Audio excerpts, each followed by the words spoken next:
Asociación Camino Animamundi presenta. Ujú. Bueno, imaginemos por un momento que alguien se pasa años y años leyendo las biografías de un músico que es absolutamente genial. Vale, me situó. Pues esa persona se sabe de memoria las fechas de sus conciertos, se maravilla con sus letras, se compra todos sus discos. Y claro, aplaude su virtuosismo desde la grada. Sí, lo típico de un fan, ¿no? Exacto. Pero jamás, ni una sola vez, coge un instrumento para que le sangren los dedos intentando componer su propia música. Uf, qué metáfora más visual. Es que esa es exactamente la premisa con la que arrancamos hoy esta inmersión profunda. Vamos a desgranar un documento fascinante de Camino Animamundi que plantea un problema, diría yo, radical. Muy radical, sí. Y es que la inmensa mayoría de las personas que respetan la figura de Jesús, en realidad se dedican simplemente a admirarlo. Claro. Dijo algo infinitamente más incómodo. Dijo, sígueme. Totalmente. Y a ver, la diferencia entre esas dos posturas es abismal. Ya lo creo. Si acudimos al griego original, la palabra que se traduce como seguir es akolutheo. Acoluceo. Eso es. Y no tiene absolutamente nada que ver con la contemplación estática. Significa literalmente ir detrás, acompañar en la ruta, hacer el mismo camino. O sea, moverte de la silla. Exacto. La admiración es una trampa psicológica perfecta, porque es comodísima. Ya, claro. Te quedas en la barrera. Te permite mirar desde la barrera, sentirte muy inspirado un domingo por la mañana y luego volver a tu vida completamente intacto. Sin cambiar nada. Nada de nada. Pero el seguimiento del que habla este documento exige lo que denominan un desplazamiento existencial. Qué buen concepto. Tienes que moverte de tu sitio. No se trata de afiliarte a una religión, sino de cambiar por completo la manera en la que operas en el mundo. Claro, porque fíjate que siempre nos han vendido la idea de la imitación de Cristo, la famosa imitatio Christi, como una especie de moralismo descafeinado. Sí, sí, totalmente. Básicamente nos decían, pórtate bien, sé un buen ciudadano, no te metas en líos. Y resulta que imitar a Cristo no es dejarte barba o intentar ser un clon histórico de un carpintero judío del siglo I. Es que reducir a Jesús a un modelo de buena conducta ciudadana es directamente vaciarlo de todo su poder. Ya. Lo que plantea el texto es que la verdadera imitación consiste en reproducir su estructura interior. Su estructura interior. Eso es. El apóstol Pablo tiene una frase de una audacia brutal para explicar esto. Dice, ya no vivo yo, sino que Cristo vive en mí. Uf, es fuerte eso. ¿Mucho? Porque Pablo no estaba diciendo que copiaba los gestos externos de Jesús. Claro, no era una imitación teatral. Para nada. Estaba diciendo que había permitido que el logos, esa misma conciencia, esa misma arquitectura mental y emocional que habitaba en Jesús, se activara dentro de él. Entiendo. Hablamos de operar desde la misma valentía, la misma libertad frente al sistema y, sobre todo, la misma falta de miedo. Y aquí es donde el texto a mí me rompió los esquemas por completo. ¿En qué parte? Pues cuando subraya que Jesús no vivía de forma religiosa, entre comillas. Ah, sí, eso es clave. Porque solemos imaginarlo flotando a 2 palmos del suelo, como muy etéreo, intocable. Como en los cuadros antiguos, ¿sí? Exacto. Y la realidad histórica es que comía con marginados, tocaba a personas enfermas de lepra, que, a ver, eran los apestados sociales absolutos de su época. Totalmente marginados. Se saltaba las interpretaciones rígidas de la ley cuando asfixiaban al ser humano. Lloraba en público, se enfadaba hasta el punto de volcar mesas en el templo. O sea, era una espiritualidad encarnada. Con las manos metidas en el barro. Literalmente. Y es encarnada porque entiende profundamente la materia y el sufrimiento humano. Además, hay un patrón oculto en esa forma de vivir que atraviesa toda la historia bíblica. ¿Cuál es? La dinámica de muerte y resurrección.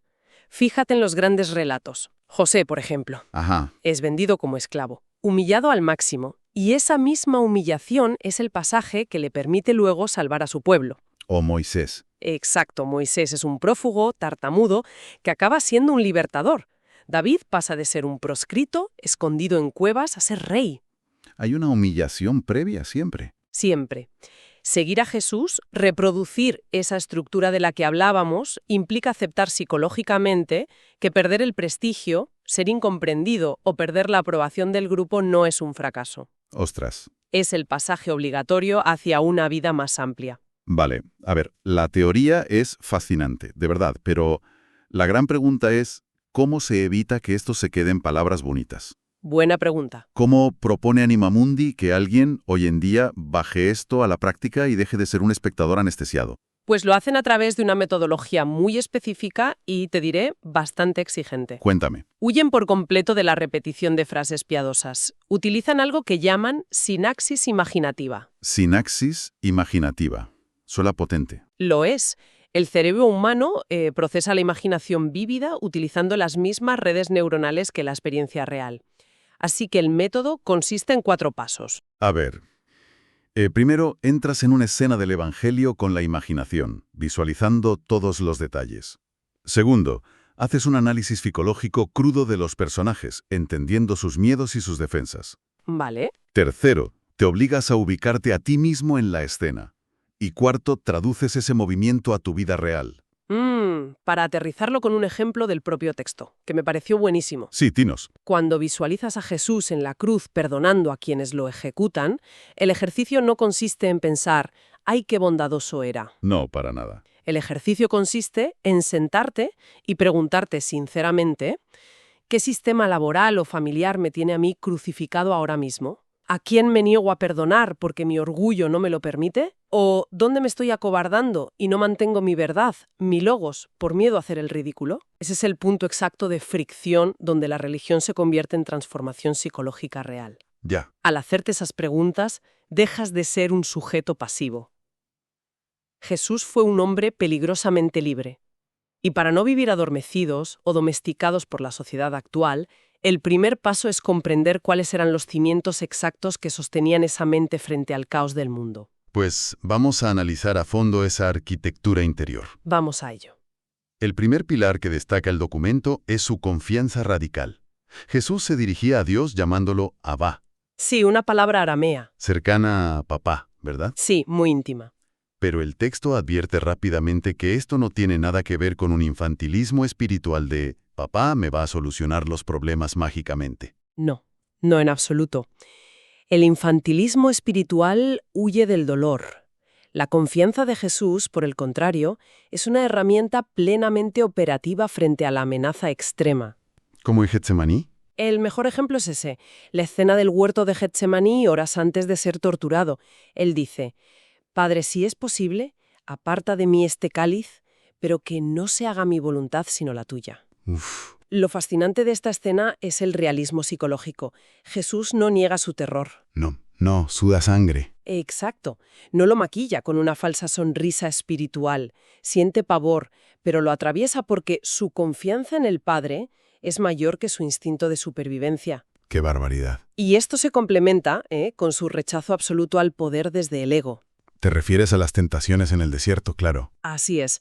En el desierto, él renuncia a utilizar su conexión espiritual para beneficio propio.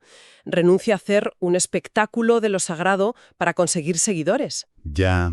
Y se niega en rotundo a vender su conciencia a cambio de dominio político y reconocimiento. Menuda bofetada a nuestra sociedad actual, obsesionada con la imagen y el éxito a cualquier precio. Totalmente. Y hablando de nuestra relación con el mundo, me llamó muchísimo la atención cómo el texto describe la relación de Jesús con la materia. Ah, el tema del cuerpo y el dinero. Sí, porque a menudo arrastramos esta idea tóxica de que ser espiritual es odiar el cuerpo. Pero Jesús comía bien, bebía vino, se dejaba perfumar con esencias carísimas. Sí, disfrutaba de la vida. No despreciaba la vulnerabilidad de la carne, lo que en griego llaman sarx, y el enfoque con el dinero es el mismo. El problema no es que tengas dinero en la cuenta del banco, el problema es a quién sirve tu mente. Es que la soberanía interior es el núcleo de todo esto. El desapego de Jesús no es llevar una contabilidad de cuántas cosas posees para asegurarte de que eres pobre. Claro, no es una hoja de cálculo. Exacto. Es asegurarte de que el miedo a perder lo que tienes o la ansiedad por acumular más no sean los directores ejecutivos de tus decisiones. Espera, porque aquí es donde tuve que frenar la lectura y leer 2 veces. ¿Qué pasó? Hay una frase de Jesús que el documento aborda y que, sinceramente, siempre me ha chirriado un poco. A ver cuál. No he venido a traer paz, sino espada. Ah, la famosa espada. A ver, el líder espiritual por excelencia, el que habla de poner la otra mejilla diciendo que trae una espada. Suena a secta extremista o a una contradicción flagrante. Es una reacción súper lógica si lo leemos desde nuestra definición moderna de paz. Ya. Pero no está hablando de desenvainar acero ni de violencia física. Está hablando de una división estructural. ¿A qué te refieres? A que a menudo confundimos la paz con la evitación del conflicto.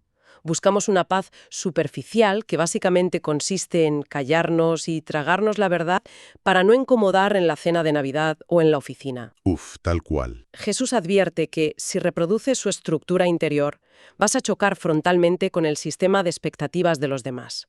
Seguirlo garantiza profundidad, pero también garantiza incomprensión. ¿Como cuando le llevan ante Pilato? Ese es el ejemplo supremo. Es lo que en psicología llamaríamos una identidad no defensiva. ¿Cómo funciona eso? Imagina a alguien que se pone una armadura pesadísima de hierro para ir a una cena. La armadura le protege de que le hagan daño, sí, pero le impide moverse. ¿Y comer? Le impide saborear la comida y le impide abrazar a nadie. Esa armadura es el ego. Cuando Jesús está ante Pilato frente a la máxima autoridad del imperio que tiene el poder de ejecutarlo, guarda silencio. Es brutal ese momento. No se justifica, no compite, no intenta demostrar que es más listo. Actúa desde una identidad profunda que recibió en su bautismo. Tú eres mi hijo amado, y no desde esa armadura construida a base de pelear por demostrar su valor. Esa metáfora de la armadura lo clarifica muchísimo. Entender esta soberanía interior es un reto intelectual brutal. Lo es. Pero aquí viene la verdadera prueba de fuego. A ver, Si toda esta arquitectura mental de Jesús nos sirve para sobrevivir a un martes cualquiera por la mañana, no deja de ser filosofía barata. totalmente de acuerdo. Entonces, ¿cómo se ve este seguimiento a las 8 de la mañana? Pues el documento nos invita a mirar cómo empezaba el día. Los evangelios relatan que Jesús se levantaba de madrugada para orar en silencio, y Anima Mundi lo contrasta genialmente con nuestra rutina. Ay, madre. ¿Qué hace la mayoría de la gente hoy? Suena el despertador y con los ojos a medio abrir agarran el móvil movidos por la ansiedad. Culpable. Todos caemos. Entran los correos, las exigencias, las noticias. Empiezan el día reaccionando. Orar de madrugada no es cumplir un rito. Es orientar el eje del día. Orientar el eje. Es establecer un ancla antes de que el mundo te exija que te pongas la armadura. Orientar el eje. Y luego llega la jornada laboral, que parece que olvidamos un pequeño detalle histórico, ¿eh? Sí, Jesús fue carpintero la mayor parte de su vida adulta. exacto. El término griego es tektón, que significa constructor o artesano. Él trabajaba con la materia. Esto destruye la idea de que el trabajo es un castigo divino o un simple trámite para pagar facturas. Sí. El trabajo es un campo de encarnación. Es el lugar exacto donde pones a prueba ese eje interior. Y donde más cuesta mantenerlo. Claro. Y es precisamente en el entorno laboral o en las relaciones sociales diarias donde aparece la injusticia. Ponme un ejemplo. Imagina una situación cotidiana. Estás en una reunión y tu jefe se apropia descaradamente de la idea de un compañero junior. Típico. Si reaccionas desde el ego herido, o te callas por miedo, o atacas con resentimiento, Jesús veía la hipocresía de su época y la denunciaba, pero el mecanismo interno era diferente. ¿En qué sentido? Lo hacía sin odio. Tenía una claridad firme y cortante, pero no apelaba desde la revancha. Ya. Y tampoco era una especie de máquina de la verdad carente de emociones. Para nada. Tenía amigos íntimos. Marta, María, Lázaro. Le gustaban las sobremesas. Sí, disfrutaba de la compañía. No era el típico iluminado inaccesible y emocionalmente estreñido. Reía con ellos y, fíjate, cuando Lázaro muere, se echa a llorar frente a todo el mundo. Esa es la integración emocional plena de la que habla el texto. Y en el fracaso también lo vemos. Claro, en la cruz. Cuando todo se derrumba en la cruz y sus amigos huyen, experimenta el abandono absoluto. Para quien camina esta vía hoy, ese es el momento en el que aprendes a no colapsar internamente cuando te retiran el aplauso. Qué difícil es eso. Muchísimo. Y pasa lo mismo con la sexualidad y el deseo cotidiano. Como lo aborda el documento. El enfoque no es reprimir enfermizamente el cuerpo por miedo al pecado. Que es lo que a veces ha enseñado la religión. Exacto. Ni tampoco utilizar el cuerpo del otro como un producto de consumo para llenar un vacío. Es, de nuevo, vivir integrado. Hay un concepto en esta sección del martes cotidiano que me pareció una genialidad. La asedia. La asedia, sí. La pereza espiritual. Y fíjate, al leerlo pensé en esta analogía. A ver. La asedia no es estar tirado en el sofá viendo series. Es como tener una aplicación en el teléfono móvil abierta en segundo plano. Qué buena imagen. Aparentemente estás funcionando, haciendo tus recados, trabajando, pero esa aplicación silenciosa te está drenando la batería de la vida. Totalmente. Te quita la pasión. Te deja en piloto automático, y Jesús era la antítesis de esto. Era pura creatividad y presencia. Se inventaba parábolas brillantes mirando a una mujer amasar pan o a un agricultor tirar semillas. Estaba absolutamente presente. Y esa analogía de la batería es muy, muy precisa. Porque para sostener esa creatividad, para mantenerte intensamente presente y no reaccionar desde el ego en medio de un martes estresante, necesitas una cantidad de energía psíquica inmensa. Ya te digo. Y aquí es donde el texto nos lleva al núcleo más radical de todo el mensaje de Jesús. Para que ese nuevo sistema operativo funcione, el antiguo tiene que ser desmantelado. Ahí llegamos a la parte dura. Hablamos de las famosas palabras negarse a sí mismo y tomar la cruz. Y vamos a ser honestos, ¿eh? La frase negarse a sí mismo suena terrible. Sí, asusta. Suena a odiarse, a anular la propia personalidad, a convertirse en un felpudo para que los demás te pisen. Suena así porque arrastramos siglos de una interpretación moralista basada en la culpa. Claro. Pero si acudimos al verbo griego original, aparnesasto, descubrimos que no tiene nada que ver con el autodesprecio. ¿Qué significa entonces? Significa desidentificarse activamente del ego reactivo. Del ego reactivo. Ese ego es la falsa identidad que todos hemos construido desde la infancia para evitar el rechazo. Es la identidad basada en la necesidad patológica de aprobación y en el resentimiento. Vale, lo voy pillando. Negarse a sí mismo es tener la lucidez de decir: ese miedo a no encajar no soy yo. Esa necesidad de tener siempre la razón no soy yo. Es quitarse la armadura de la que hablábamos antes. Claro, y una vez que te quitas la armadura en medio del campo de batalla estás expuesto. Muy expuesto. De ahí lo de tomar la cruz, que hoy es un adorno de joyería, pero para un habitante del Imperio Romano era el instrumento de tortura y ejecución política más humillante que existía. El peor de todos. Tomar la cruz hoy, tal como lo plantea Camino Animamundi, es aceptar el costo real de la coherencia. Exacto. Si volvemos al ejemplo de la oficina y defiendes al compañero junior, es posible que el jefe te ponga la cruz y pierdas un ascenso. Hay un precio. Siempre hay un precio en lo cotidiano. Y esto conecta con esa otra paradoja brutal. El que quiera salvar su vida, la perderá, y el que pierda su vida por mí, la encontrará. El término griego que se usa ahí para vida es psyche. Psyche. Sí. Al aceptar perder esa identidad defensiva, al dejar que ese pequeño yo asustado muera, se crea un espacio psicológico nuevo. Esto es lo que en el Evangelio de Juan se denomina anocen, Anocen. que significa nacer de nuevo o nacer desde arriba. No estamos hablando de un barniz moral, de un propósito de año nuevo, de voy a ser más amable. No es ir al gimnasio en enero. No. Es un cambio de eje tectónico. Es el paso de un estado de supervivencia psicológica constante a un estado de libertad profunda. Y el texto hace una distinción impecable aquí entre lo que es la religión tradicional y lo que es el seguimiento. Sí, es fundamental entenderlo. La religión te da unas normas, te proporciona una tribu a la que pertenecer y unos rituales que calman tu ansiedad. El seguimiento, sin embargo, exige una transformación verificable en tu carácter. Verificable, esa es la palabra. Si estás siguiendo el camino, el miedo tiene que disminuir.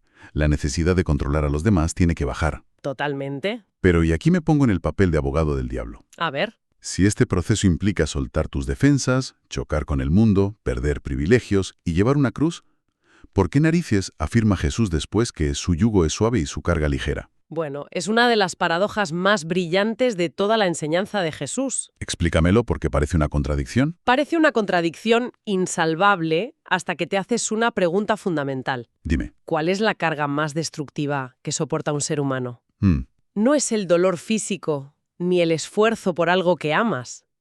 El peso más agotador, el que te consume la energía hasta dejarte vacío, es el esfuerzo titánico de vivir fragmentado. Puf, qué verdad. Es la tensión de tener que sostener una fachada constante para agradar a tu familia, impresionar a tus jefes y encajar en la sociedad. Agota solo de pensarlo. Pues cuando cambias de eje, cuando dejas caer esa careta y naces anocen, la vida se vuelve de una sencillez asombrosa. Claro. Ya no tienes que fingir. Ese es el yugo suave y la carga ligera. La libertad absoluta de operar desde la verdad. Qué inmenso alivio. Dejar de gestionar las expectativas del universo. Sí, es respirar por fin. Pero, siendo realistas, intentar sostener este nuevo sistema operativo a solas en tu casa es prácticamente imposible. Imposible, sí. El viejo ego es muy astuto, y a la mínima contrariedad te va a volver a poner la armadura. Exacto. El ego siempre vuelve. Por eso Jesús jamás planteó este camino para francotiradores espirituales aislados. No era un lobo solitario. No, él creó un ecosistema vivo, formó una comunidad. La palabra del Nuevo Testamento es koinonía. Koinonía. Y el documento lo deja clarísimo. La comunidad de Anima Mundi no es un club social para darse palmaditas en la espalda y sentirse buenas personas los domingos. ¿Qué es entonces? Es un campo de entrenamiento táctico. Es el espejo donde tus puntos ciegos quedan expuestos. Necesitas a otros que no te bailen el agua, que te digan la verdad con amor y, sobre todo, necesitas el roce con la imperfección de los demás para aprender a amar sin idealizar. Es que el propio texto advierte de algo que me parece muy lúcido. El mayor peligro para este camino no es que cometas un pecado terrible que salga en los periódicos. No, ¿qué va? El asesino silencioso es el enfriamiento progresivo. Es la rutina. Es perder lo que en el Apocalipsis se llama el primer amor. La acedia de nuevo. Exacto. Para evitar que ese fuego se apague, la propuesta es la relectura constante del Evangelio, sin filtros dulcificados, la interpretación psicológica honesta de uno mismo y el uso del arte y la belleza para mantener la sensibilidad despierta. Y fíjate en el impacto a largo plazo de mantener ese fuego en comunidad. El resultado no es un santurrón moralista que juzga a los demás. Menos mal. Lo que emerge de este proceso es una persona tremendamente difícil de manipular. Alguien menos violento, menos reactivo, sencillo y transparente como una paloma, pero con una astucia y una lucidez para leer la realidad comparables a las de una serpiente. ¡Qué combinación! Ese tipo de ser humano, cuando lo insertas en la familia o en el mundo laboral, actúa como levadura en la masa. Cambia la densidad de su entorno de manera orgánica. Aunque el documento también lanza una advertencia vital sobre el ciclo de las instituciones. Sí, es un aviso muy serio. Advierte sobre la tentación inevitable de coger este fuego vivo y meterlo en una caja fuerte institucional, terminar protegiendo las reglas, los edificios y el organigrama por encima del espíritu libre que lo originó. Que, paradójicamente, fue la misma trampa institucional que llevó a las autoridades religiosas de su época a crucificar al propio Jesús. Fíjate cómo se repite la historia. Es el gran riesgo histórico. Por eso el seguimiento no es un estado que alcanzas y te relajas. Exige una vigilancia constante de tus propias intenciones y de las dinámicas del grupo. Claro. Exige la madurez de no confundir nunca las formas o las estructuras con la verdad misma. Bueno, vamos a intentar hacer una síntesis de este inmenso recorrido que nos plantea el documento porque hay tela. Sí, ha sido intenso. Queda meridianamente claro que seguir a Jesús no tiene absolutamente nada que ver con el confort de pertenecer a un grupo, ni con repetir doctrinas heredadas. Ni con buscar picos de emoción religiosa. Exacto. Es una invitación cruda a encarnar el logos en la vulgaridad de un martes. Es tener el coraje de atravesar nuestros miedos, quitarse la armadura de la identidad defensiva. Sí. Sostener la verdad aunque el sistema te pase factura y mantener ese fuego vivo hombro con hombro en comunidad. Y para terminar, a mí me gustaría dejar una pregunta en el aire para todos los que están al otro lado escuchando. Adelante. Una de esas preguntas que incomodan pero que abren puertas. A ver. Si hoy mismo, de golpe, te quitaran todas las identidades defensivas que has construido, esas máscaras que te pones en el trabajo o con tus amigos buscando que te aprueben, ¿quién quedaría en pie? ¿Y qué es lo que realmente te impide dejar que ese yo, verdadero y libre, comience a vivir hoy mismo? Uf. Es una reflexión perfecta para llevarse puesta y dejar que trabaje por dentro. Y bueno, si todo esto que hemos analizado hoy ha resonado, si sientes que este es el momento de dejar de admirar de lejos y empezar a caminar, escríbenos. Te esperamos en quieroacaminoanimamundi.org.